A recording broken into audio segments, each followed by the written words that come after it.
हनुमान सागर में नैया डार दई।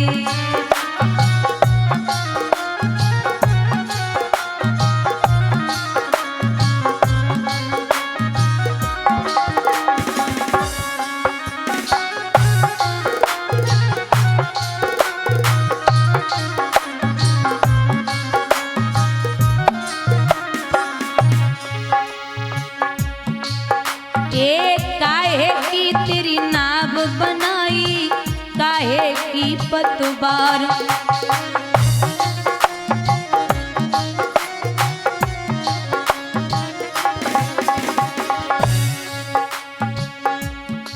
रामा काहे की लगाई दई जंजीर सागर में नैया डाल दई।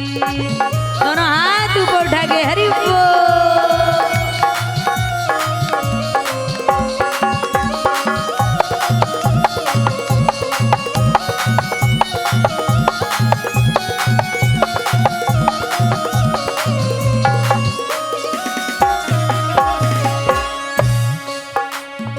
राम नाम की नाव बनाई भक्ति की पतवार,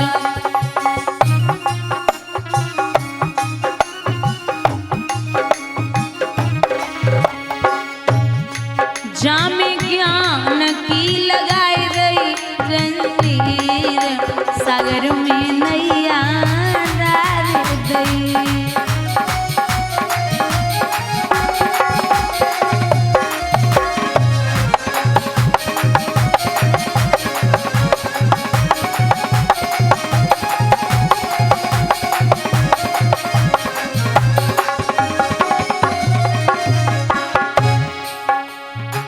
कौन है सखियां बैठन हारी, कौन है खेबनार,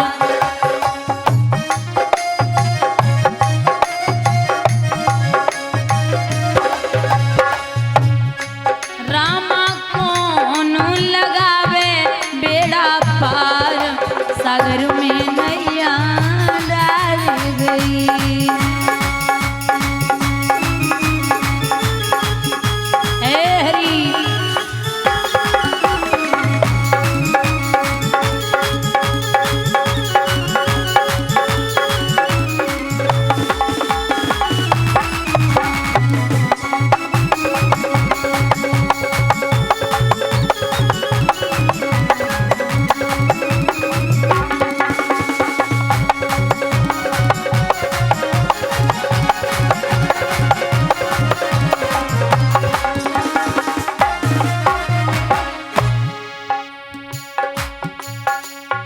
सीता मैया बैठन हारी लक्ष्मण खेवन हार,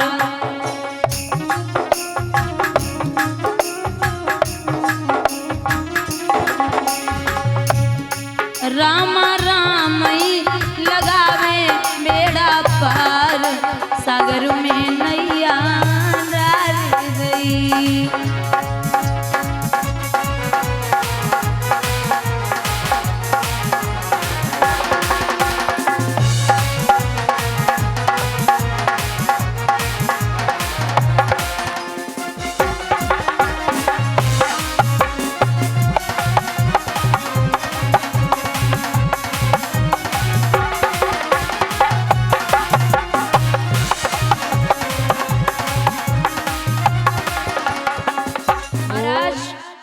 राजा दशरथ सब कुछ है लेकिन संतान है।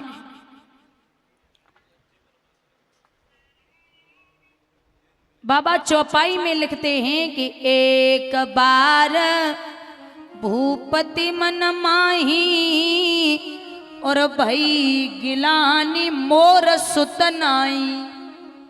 एक बार जिसके पुत्र नहीं होता उसके बार बार गिलानी होती है। हर मौके पर दुख होता है लेकिन एक बार क्यों? कई प्रमाण हैं। एक बार तो राजा दशरथ ब्रह्मलोक पहुंचे, ब्रह्मा जी के सिंहासन पर सम्राट थे, दिग्गज राजा हैं, तो इनको ब्रह्मा जी के सिंहासन के बगल में सिंहासन डलवाया गया, वहां सम्मान पूर्वक बिठाया गया। लेकिन जैसे ही राजा दशरथ वापस आए तो इनको पता चला है कि पूरा सिंहासन गंगा जल से धुलवाया गया कि यहाँ निर्वंशी बैठ के गया है। दूसरा प्रमाण, एक दिन राजा दशरथ घूमते घूमते सरयू नदी के तट पर पहुंचे। वहां धोबी और धोबिन कपड़ा धुल रहे थे। तो धोबिन ने राजा दशरथ को देखा, पीठ फेर के खड़ी हो गई। धोबी बोला, क्या हुआ? बोले, महाराज निर्वंशी का मुख देखा है, शाम को भोजन नहीं मिलेगा। शाम को राजा दशरथ ने पता लगाया तो धोबी और धोबिन को भोजन नहीं मिला। बड़े चिंतित हैं कि आज अगर मेरे एक पुत्र भी होता तो ये धोबी और धोबिन ऐसे नहीं करते। तो लिखते हैं बाबा कि गुरु गृह तुरत गयो महिपाला, और चरण बंद कर विनय विशाला। गुरु वशिष्ठ जी के यहाँ पहुंचे। गुरु वशिष्ठ ने कहा कि आप चिंता मत करिए, श्रृंगी ऋषि तुरंत बुलावा, और पुत्र काम शुभ यज्ञ रचावा। श्रृंगी ऋषि को बुलाया गया। श्रृंगी ऋषि ने बहुत बड़ा यज्ञ किया है, पुत्रेष्ठ यज्ञ, जिसमें कहा है कि आप चिंता ना करें। क्यों? आप निश्चिंत रहें। क्यों महाराज, कोई खुशी की बात है? बोले जी। धरो धीर हुए सुतचारी, और त्रिभुवन विविधि भक्त भयहारी। एक नहीं, दो नहीं, तीन नहीं, चार पुत्र होंगे। यज्ञ चल रहा है तो यज्ञ पुरुष भगवान खीर का पात्र लेकर के निकले हैं। चरु खीर को बोलते हैं। कहा है ये खीर तीनों रानियों में बांट देना। खीर का पात्र लेकर के राजा दशरथ पहुंचे हैं। कौशल्या, सुमित्रा और कैकेयी बैठी। तो वहां खीर ले जा करके तीनों रानियों को पकड़ाई है। हाथ में दोना है।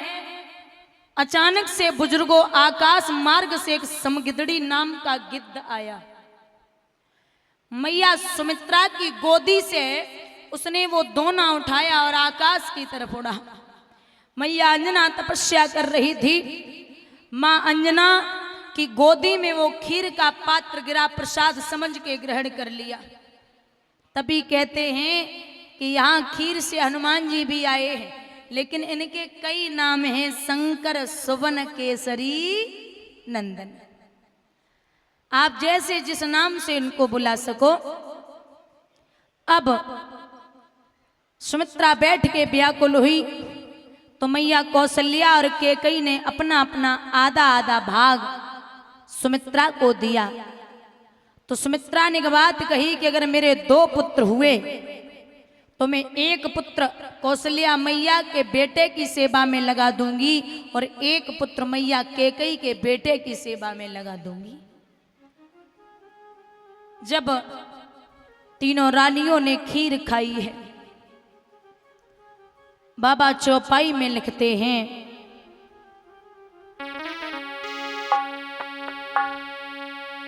जा दिन तेरी गर्भ आए, सकल लोक सुख संपत्ति छाए।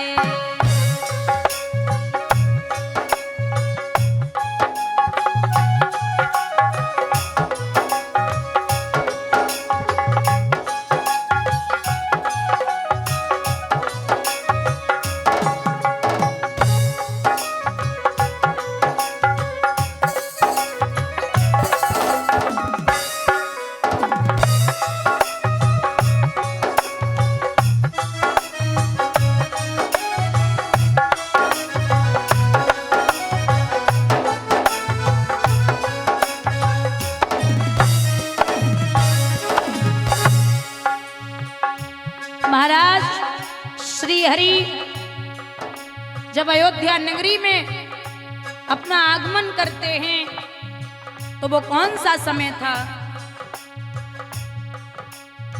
नौमी तिथि मधु मास पुनीता, नौमी तिथि मधु मास पुनीता, शुक्ल पक्ष अभिजिति बहु प्रीता।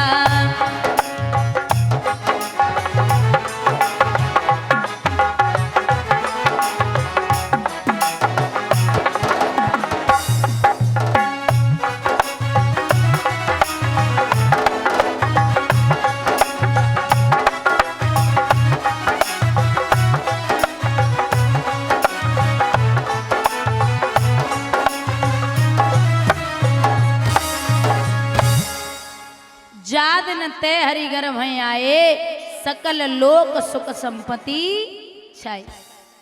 जब सपूत पैदा होता है तो सगुन होते, और जब कपूत पैदा होता है तो नगर में असगुन होते। पहले से ही पता चल जाएगा कि कुछ अनर्थ होने वाला है।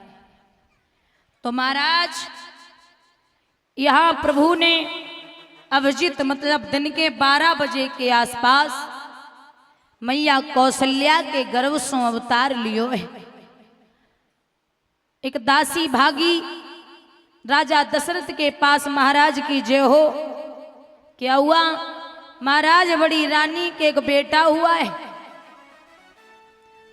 तो दशरथ पुत्र जन्म सुनि काना, और मानो ब्रह्मानंद समाना, सर्वस दान दीन सब काहू, और जिन बाबा राखा नहीं काहू। सर्वस दान दीन सब काहू। अब आप एक बात बताइए, ऐसा कौन सा दान था जिसको राजा दशरथ दे रहे हैं और वो अपने पास नहीं